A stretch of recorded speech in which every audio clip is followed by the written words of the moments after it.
गोविंदा भज मन राधे गोविंदा भज मन राधे गोविंदा भज मन राधे गोविंदा भज मन राधे राधे राधे राधे राधे गोविंदा भज मन राधे राधे राधे राधे राधे गोविंदा भज मन राधे गोविंदा भज मन राधे गोविंदा भज मन राधे गोविंदा भज मन राधे गोविंदा भज मन राधे राधे राधे राधे राधे गोविंदा भज मन राधे राधे राधे राधे राधे गोविंदा भज मन राधे गोविंदा भज मन राधे गोविंदा भज मन राधे गोविंदा भज मन राधे गोविंदा। जय श्री कृष्णा। आज के इस गीता प्रवचन सत्र में आप सबका स्वागत है। कल हमने जब गीता पर चर्चा की थी तो भगवान श्री कृष्ण ने अर्जुन से कहा था कि मेरा मत है कि सबसे बड़ा योगी वही है जो अपने चित्त में मुझ परमपिता परमेश्वर भगवान श्री कृष्ण का ही स्मरण करता है, कीर्तन करता है, भगवान के विषय में ही हमेशा सोचता रहता है। जो सांसारिकता से हटकर पूरी तरह भगवान को समर्पित हो जाता है, भगवान का आश्रय ले लेता है, भगवान की शरण ग्रहण कर लेता है, भगवान कहते हैं वही सबसे बड़ा योगी है।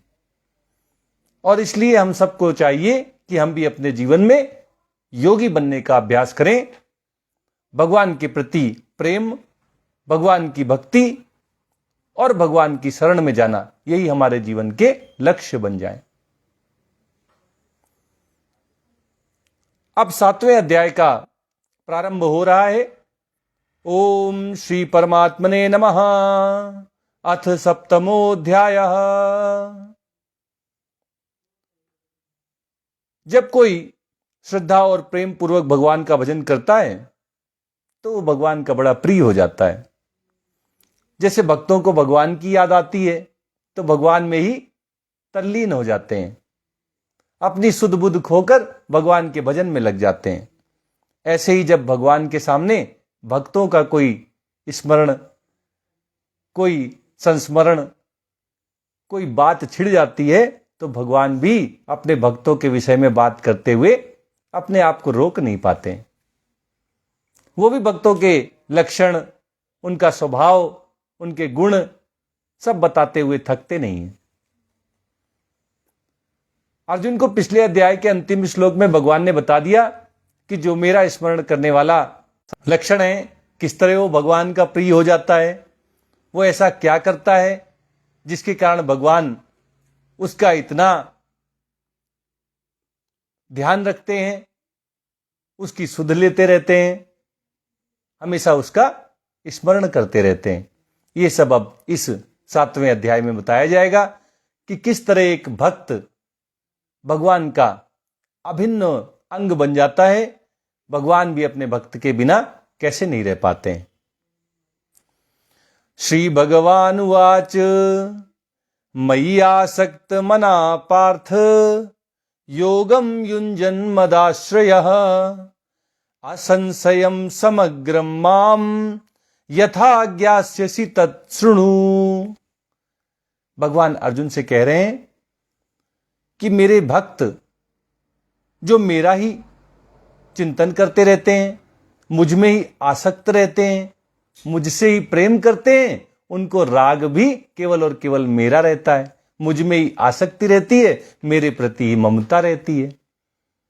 ऐसे जो मेरे भक्त होते हैं वे मेरे आश्रित, मुझ परमपिता के आश्रित होकर मेरा भजन करते हैं, योग का अभ्यास करके मुझे प्राप्त करना चाहते हैं, चाहे वो कर्म योग का अभ्यास करें, चाहे वो सांख्य योग का अभ्यास करें, चाहे वो ध्यान योग का अभ्यास करें, और या वो भक्ति योग का अभ्यास करें, किसी भी साधन के माध्यम से वो केवल और केवल भगवान के आश्रित होकर भगवान को पाना चाहते हैं, और किसी का सहारा नहीं लेते और किसी के आश्रित नहीं होते। वो भगवान को ही समर्पित हो जाते हैं कि भगवान हम आपकी शरण में आ गए हैं, अब जैसे हो सके हमारा उद्धार करो, हमारा कल्याण करो, हम आपको पाना चाहते हैं। प्राप्ति कैसी होगी हमें नहीं पता, हम तो आपके पास आ गए, आपकी शरण ग्रहण कर ली है, अब जैसे मन हो आप अपनी प्राप्ति हमें करा दो। हमसे तो ना हो पाएगा, अब ये जिम्मेदारी भी हम आपके ही श्री चरणों में समर्पित कर देते हैं। ये जिम्मेदारी भी आपको ही दे देते हैं कि आप ही अपने इस भक्त को भगवत प्राप्ति कराओ। जब पूरी तरह भगवान को अर्पित हो जाए मन, बुद्धि, ये शरीर, इंद्रियां, तब जब पूर्णतया समर्पित शरणागति हो जाती है, तब भगवान की कृपा से स्वयं भगवान की प्राप्ति हो जाती है। फिर उसके लिए कोई विशेष साधन, विशेष यत्न नहीं करना पड़ता है। और भगवान को ऐसे भक्त बड़े प्रिय होते हैं, इसीलिए उनकी महिमा भगवान गा रहे हैं, कह रहे हैं कि जो मुझ में आसक्ति रखने वाले मेरे भक्त होते हैं, जो मेरा आश्रय लेकर ही मेरी भक्ति करते हैं, वे मेरे समग्र रूप को जान जाते हैं। भगवान का समग्र रूप क्या है? सब कुछ भगवान ही है, वासुदेवः सर्वम, यही भगवान का समग्र रूप है। सब कुछ भगवान है, मतलब कुछ भी ऐसा है ही नहीं जो भगवान के अतिरिक्त कुछ हो, किसी की सत्ता हो, ऐसा है ही नहीं। भगवान ही सबका आधार है, भगवान ही सबका आश्रय देने वाले आश्रयदाता हैं, भगवान ही कारण है।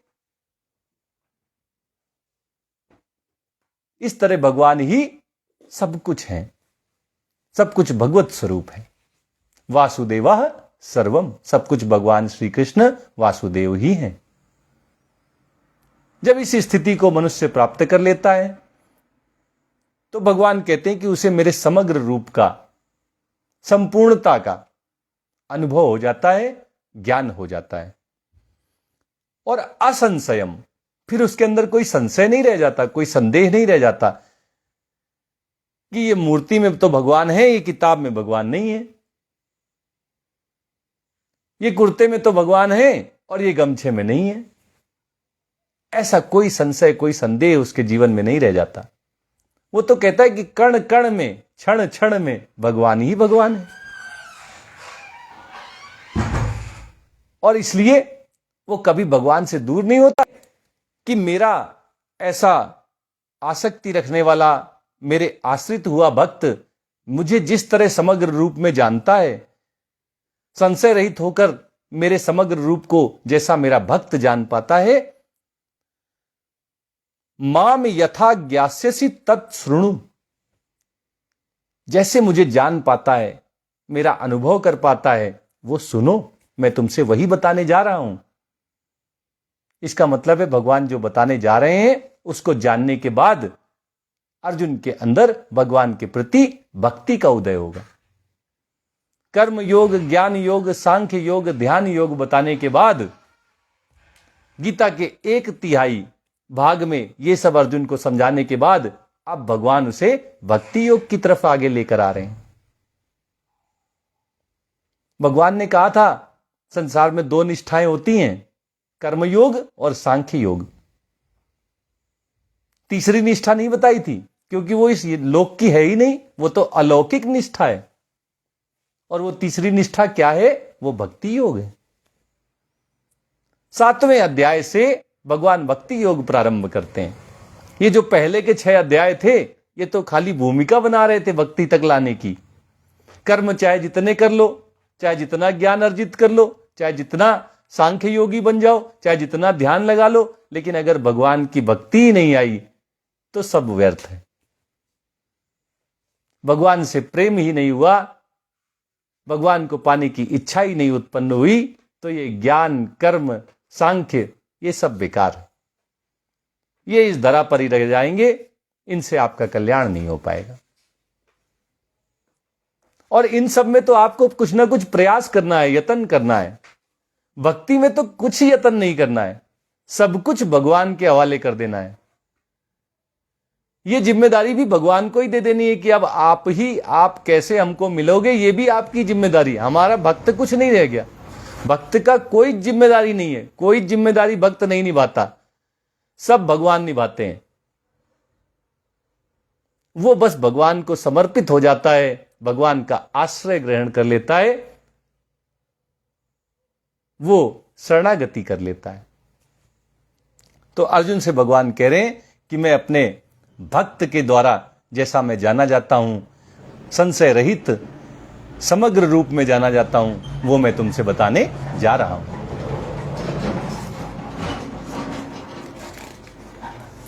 अब भगवान अर्जुन से कहते हैं, ज्ञानम ते हम सविज्ञानम इदम वक्ष्याम शेषतः यज्ञात्वा नेह भूयोन्यत ज्ञातव्यम अवशिष्यते।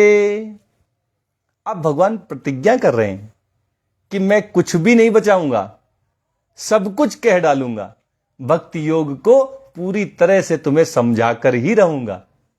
क्या कहते हैं? ज्ञानम ते हम सविज्ञानम, मैं तुम्हें शास्त्रोक्त ज्ञान भी बताऊंगा भक्ति योग का, और विज्ञानम, उसके द्वारा तुम्हारे जीवन के जो अनुभव होंगे वो भी तुम्हें बताऊंगा। कोरा ज्ञान नहीं दूंगा, उनको अपने जीवन में कैसे उतार पाओगे, क्या क्या अनुभव होंगे वो भी मैं तुम्हें बताऊंगा। ज्ञान और विज्ञान, ज्ञान जो हम सत्संग से, संतों की वाणी से, शास्त्रों के अध्ययन से, जो भी हम क्या करना है क्या नहीं करना है ये बातें सीख जाते हैं, वो ज्ञान है। और इस ज्ञान को जब हम अपने जीवन में उतारते हैं तो जैसा शास्त्रों ने कहा है ऐसी ही जब हमारी अनुभूति होने लगती है, जब हमारे जीवन के अनुभव शास्त्र में बताए हुए विधि विधानों के हिसाब से होने लगते हैं, तब भगवान कहते हैं ये विज्ञान हो जाता है। केवल ज्ञान पर्याप्त नहीं है जब तक वो विज्ञान में परिवर्तित ना हो जाए, जब तक वो हमारे जीवन में लागू ना हो जाए। और इसलिए भगवान प्रतिज्ञा कर रहे हैं कि मैं ज्ञान भी दूंगा, विज्ञान भी दूंगा। हमारा जो धर्म रहा है, हमारी जो संस्कृति रही है, वो केवल कहने सुनने की नहीं रही है कि कह दिया बड़ी अच्छी बात, भाई कह देते तो बहुत अच्छी बात कहते हैं। नहीं, इतना पर्याप्त नहीं रहा है। जब तक जीवन में परिवर्तन ना आ जाए तब तक वो ज्ञान किसी काम का नहीं। ये हमारी संस्कृति हमें सिखाती है, ये गीता हमें सिखाती है। अगर बड़ा ज्ञान अर्जित कर लिया और जीवन में कोई सुधार ही ना हुआ तो बस किताबी कीड़ा बन के रह गए। जैसे किताब में लिखा था वैसे ही दिमाग में लिख लिया, लेकिन सुधार कुछ ना किया। तो जब तक सुधरेंगे नहीं तब तक कैसे हमारे जीवन में कोई सकारात्मक परिवर्तन आएंगे? परिवर्तन तो तभी आएंगे जब हम अपने आप में कुछ सुधार लाएंगे। और इसीलिए हमें विज्ञान, यानी जो हमें ज्ञान प्राप्त हुआ है उसको अपने जीवन में लागू करना चाहिए। उस ज्ञान को अपने जीवन में लागू करने से जो अनुभव प्राप्त होंगे वही जीवन को आगे बढ़ाने वाले, जीवन को कल्याण, जीवन के लक्ष्य तक पहुंचाने वाले होंगे। तो भगवान ये प्रतिज्ञा कर रहे हैं कि वच्छाम अशेषता, सब कुछ कहूंगा, कुछ भी छोड़ूंगा नहीं। अशेषता, कुछ भी शेष नहीं रखूंगा, सब कुछ कह दूंगा। ज्ञान सहित कहूंगा, विज्ञान सहित कहूंगा। और इसका क्या प्रभाव होगा, ये क्या इफेक्ट डालेगा? भगवान कहते हैं यज ज्ञात्वा नेह भूयोन्यत ज्ञातव्यम अवशिष्यते। मैं तुम्हें सब कुछ कह दूंगा, सब कुछ बता दूंगा। इसको जानने के बाद इस संपूर्ण संसार में जानने योग्य तुम्हारे लिए कुछ शेष नहीं रह जाएगा, तुम सब कुछ जान जाओगे।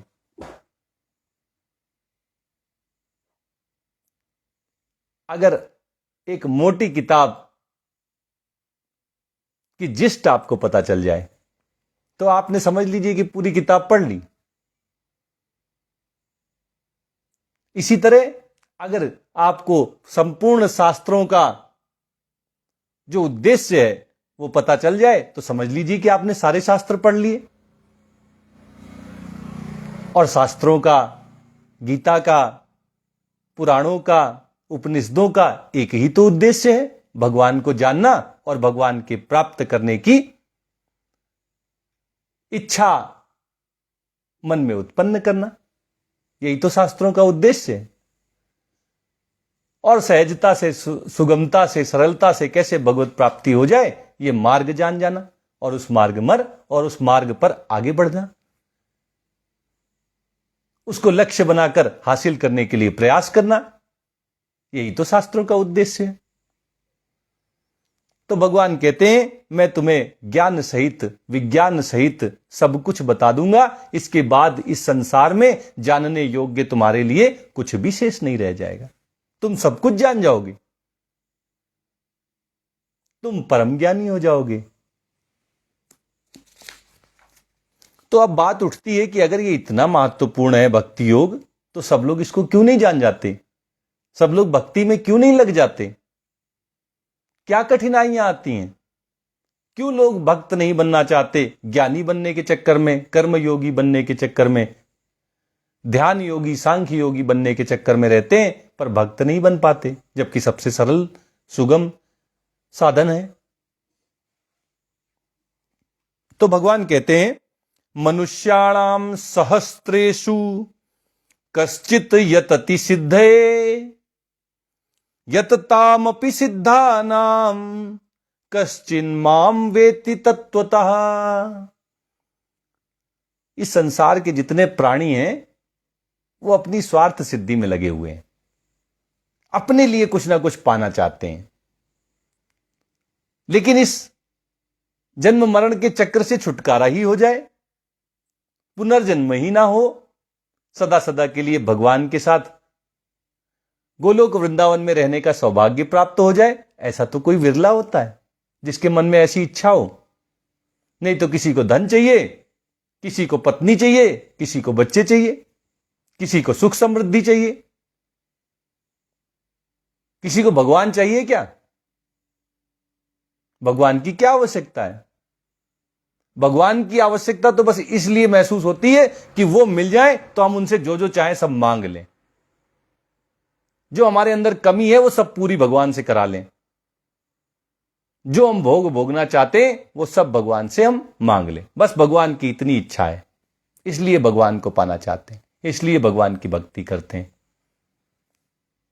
यही है ना? आप भी सहमत होंगे इस बात से कि हम भगवान को भी अपनी जरूरतें पूरा करने के लिए एक नौकर की तरह इस्तेमाल करना चाहते हैं, कि हम कहें कि भगवान ये दे दो तो भगवान कहें हां ले लो, ये लो जाओ तथास्तु। हम कहें हमें बंगला मिल जाए, हमें गाड़ी मिल जाए, भगवान कहें तथास्तु। लक्ष्य आप ही हो, हम आपकी ही संतान हैं, आपके ही अंश हैं, हमें तो आपसे ही मिलना है। इस संसार में हम जरूर कुछ इच्छा वासना लेकर आए होंगे, अब वो इच्छा वासना भी हम में ना रही, अब हमें फिर से अपना लो।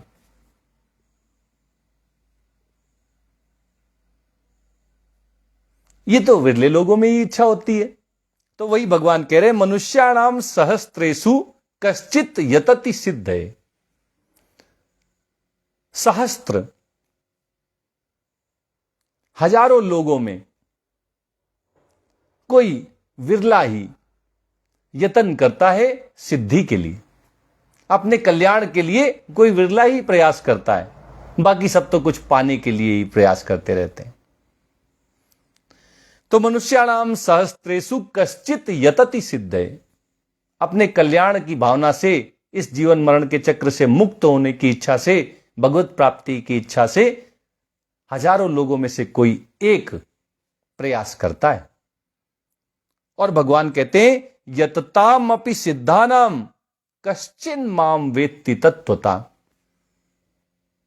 और अपने कल्याण की कामना से, भगवत प्राप्ति की इच्छा से यतन करने वाले इन विरले लोगों में से भी कोई एक मुझे तत्व से जान पाता है, परमपिता परमेश्वर भगवान श्री कृष्ण वास्तव में कैसे हैं? क्या खाली वो मुरली बजाने वाले हैं? क्या केवल वो चक्र चलाने वाले हैं? क्या वो केवल गीता का उपदेश देने वाले हैं? क्या वो केवल रासलीला करने वाले हैं? क्या वो केवल राधा के पीछे पीछे घूमने वाले हैं? या गोपियों के साथ रास रचाने वाले हैं? वो हैं क्या? इसको यथार्थ रूप में तत्व की दृष्टि से कोई विरला ही जान पाता है। कोई विरला ही होता है जो कण कण में, क्षण क्षण में भगवान के दर्शन करता है। कोई विरला ही होता है जो हर चीज में भगवान को ही खोज लेता है। इसलिए सब लोगों को भगवत प्राप्ति नहीं हो पाती है, क्योंकि भगवान की प्राप्ति का उद्देश्य ही नहीं होता। उद्देश्य तो कुछ और पाने का होता है, भगवान से कुछ मांगने का होता है। भगवान तो बस इसलिए चाहिए कि वो इच्छाएं पूरी कर दें। तो भगवान ने अपनी जो प्रतिज्ञा की है अब उसको पूरा करने जा रहे हैं। अब वो भगवान श्री कृष्ण अर्जुन को अपने समग्र रूप के विषय में बताने जा रहे हैं, जिसको जानने के बाद कुछ शेष नहीं रह जाता। और भगवान के आश्रित हुआ, भगवान में आसक्ति रखने वाला भक्त भगवान को इसी रूप में जानता है। ये कैसा रूप है?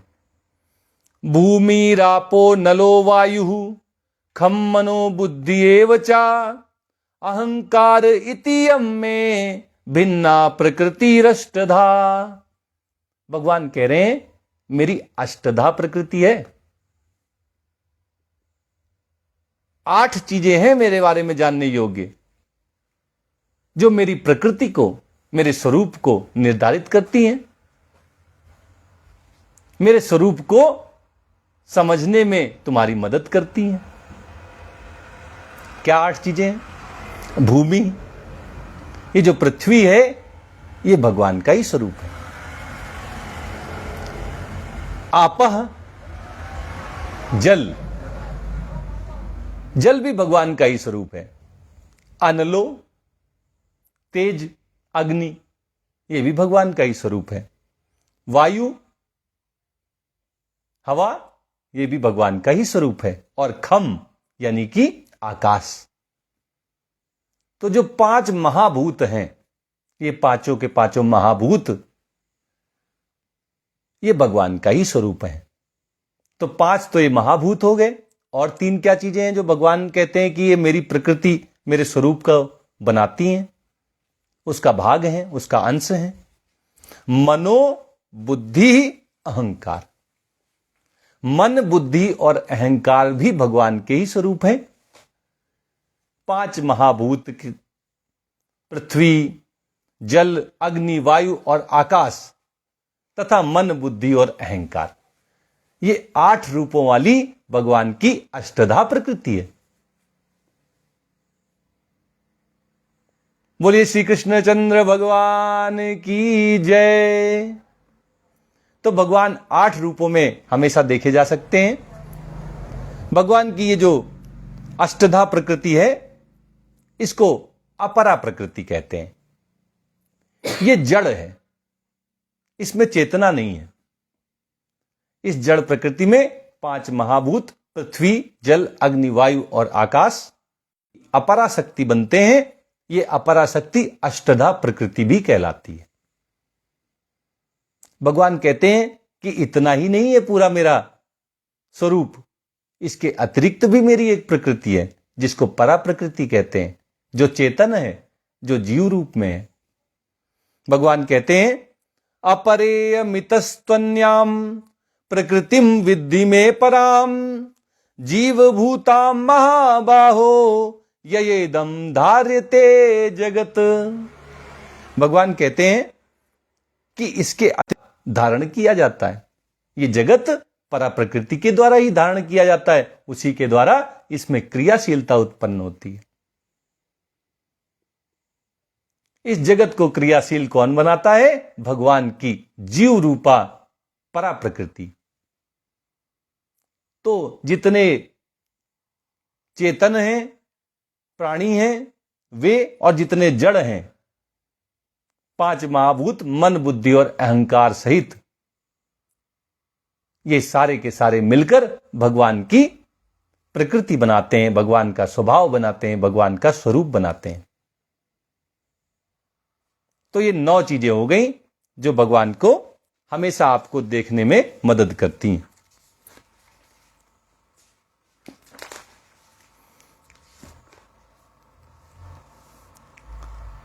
आगे भगवान कहते हैं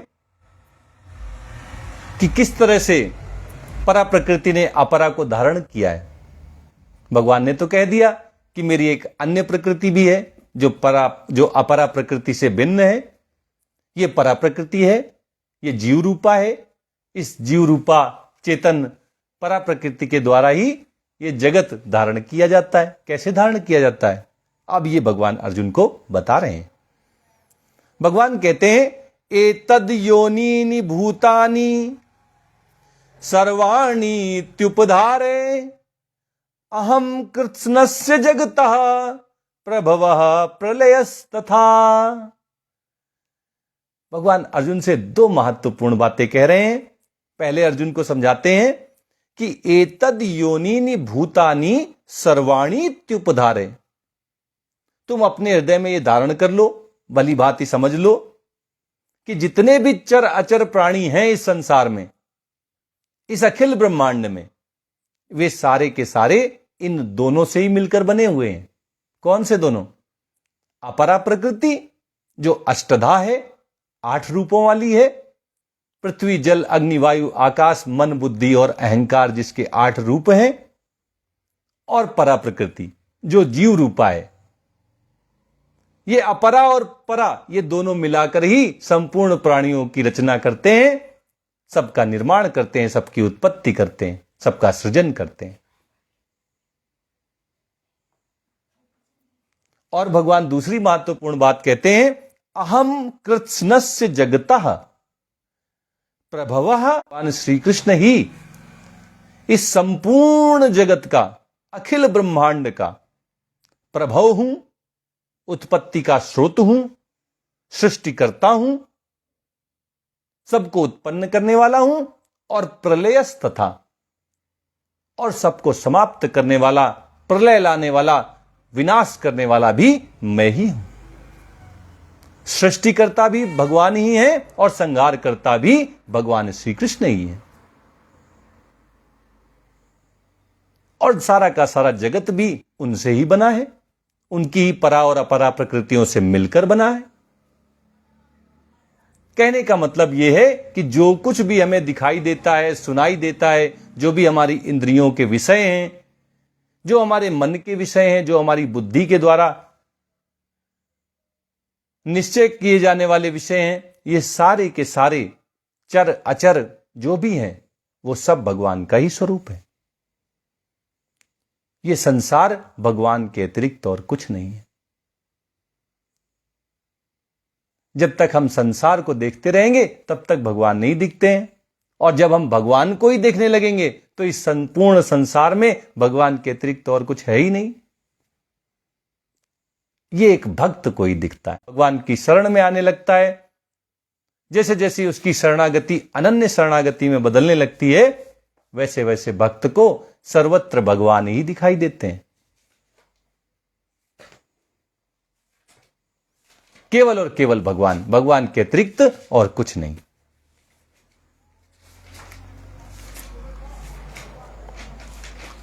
भगवान अर्जुन से कह रहे हैं मत्तः परतरम नान्यत किंचिदस्ति धनंजय मयि सर्वमिदं प्रोतम सूत्रे मणिगणायु। भगवान एक ऐसे धागे का उदाहरण प्रस्तुत कर रहे हैं जिसमें मणियां गुही हुई हैं। अगर कोई हार पहनता है, मोतियों का माला पहनता है, तो वो जानता है कि सारी मोतियां केवल और केवल धागे में ही टिकी हुई हैं। वही धागा सबका आश्रय देने वाला है, सबका आधार है। अगर वो धागा टूट जाए तो मोतियां बिखर जाती हैं, मणियां अलग अलग हो जाती हैं। इसी तरह ये जो जगत है, ये संसार है, ये सृष्टि है, इसका आधार, इसका आश्रय भगवान श्री कृष्ण ही है। उन्होंने इसको संजो रखा है। मणियों से तो फिर भी धागा अलग होता है, लेकिन यहां तो भगवान ही धागा है, भगवान ही मणियां हैं, भगवान ही संसार हैं, और संसार को चलाने वाले, संसार का संहार करने वाले, संसार की सृष्टि करने वाले सब भगवान ही हैं। भगवान कहते हैं, मत्तः परतरम नान्यत किंचित अस्ति धनंजय। हे धनंजय, मुझसे श्रेष्ठ मेरे सिवाय इस जगत में दूसरा कोई नहीं है। कोई दूसरा मुझसे श्रेष्ठ। अर्जुन ने ही जिम्मेदारी ली थी कि पांडवों के लिए धन का इंतजाम करें, धन इकट्ठा करें, जिससे 1 साल तक उनका गुजारा हो सके। चूंकि उन्होंने धन का संचय किया था, इसलिए वो धनंजय कहलाते हैं। भगवान अर्जुन को याद दिलाते हैं कि तुमने तो अज्ञातवास के दौरान भी इतनी श्रेष्ठता से, इतनी अच्छी तरह धन का इंतजाम किया था, साधन जुटाए थे। ठीक है, सृष्टिकर्ता, पालनकर्ता और संहार करता है। भगवान के अतिरिक्त दूसरा कोई नहीं है। भगवान कह रहे हैं, मत्तः परतरम नान्यत, कोई दूसरा नहीं है, मैं ही मैं हूं। भगवान के अतिरिक्त और किसी की कोई सत्ता नहीं है। किंचित अस्ति, थोड़ी भी नहीं है, जरा सी भी नहीं है, तनिक भी नहीं है। और भगवान कहते हैं, मयि सर्वमिदं प्रोतम, ये सारी की सारी सृष्टि, अखिल ब्रह्मांड मुझ में ही पिरोया हुआ है। कैसे पिरोया हुआ है? सूत्रे मणिगणायु, जैसे धागे में मन के मोती मणियां पिरोए हुए होते हैं और कितना सुंदर हार बन जाता है। भगवान कहते हैं, ऐसे ये सारा संसार, सारे जीव, परा अपरा प्रकृति, ये संपूर्ण सृष्टि, ये अखिल ब्रह्मांड, ये सारा जगत मुझ में ही गुथा हुआ है, मुझ में ही पिरोया हुआ है। आज गीता का प्रवचन यहीं तक होगा। आइए भगवान का भजन करते हैं और आज के इस सत्र को संपन्न करते हैं। रघुपति राघव राजा राम, पतित पावन सीताराम। रघुपति राघव राजा राम, पतित पावन सीताराम। सीताराम सीताराम, भज प्यारे मन सीताराम। सीताराम सीताराम, भज प्यारे मन सीताराम। रघुपति राघव राजा राम, पतित पावन सीताराम। ईश्वर अल्लाह तेरो नाम, सबको सन्मति दे भगवान। ईश्वर अल्लाह तेरो नाम, सबको सन्मति दे भगवान। ईश्वर अल्लाह तेरो नाम, सबको सम्मति दे भगवान। रघुपति राघव राजा राम, पतित पावन सीताराम। जय रघुनंदन जय सिया राम, जानकी वल्लभ सीताराम। जय रघुनंदन जय सिया राम, जानकी वल्लभ सीताराम। रघुपति राघव राजा राम, पतित पावन सीताराम। रघुपति राघव राजा राम, पतित पावन सीताराम। सीताराम सीताराम, भज प्यारे मन सीताराम। सीताराम सीताराम, भज प्यारे मन सीताराम। रघुपति राघव राजा राम, पतित पावन सीताराम। रघुपति राघव राजा राम, पतित पावन सीताराम। जय